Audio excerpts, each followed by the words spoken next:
arribat el lloc feroge per la nit. La Maria que sopava li ha tirat un ou fregit.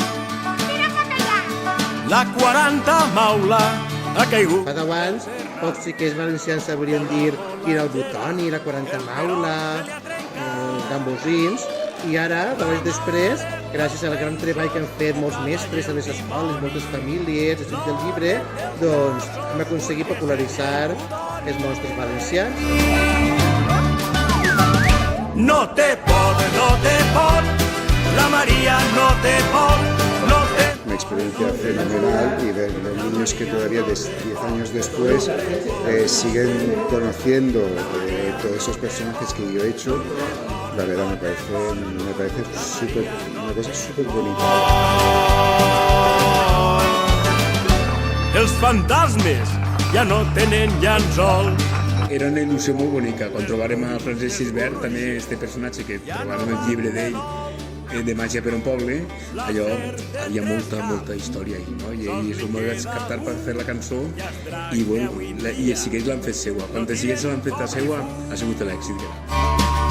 La vella pinta, greixet i pa. La veritat que és tot un orgull haver representat la Maria no te por durant tants anys.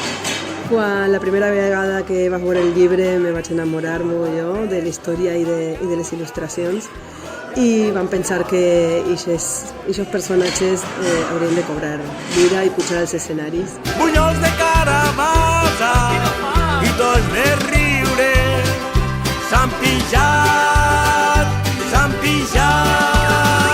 No te por, la Maria no... Disparatorio Teatre, Dani Miquel, al final són gent que treballa la nostra cultura, les nostres cançons, els nostres personatges i els xiquets i les xiquetes s'ho han passat genial, els papas i les mames també hem disfrutat i ha sigut una vesprada molt divertida. La Maria no te por és tot un clàssic ja en les lletres valencianes i a d'altres llibres també, pues, no es pot faltar mai.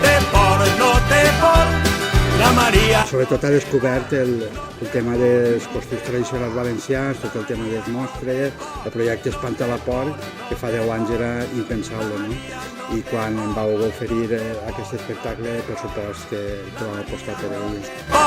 No te por, la Maria no te por.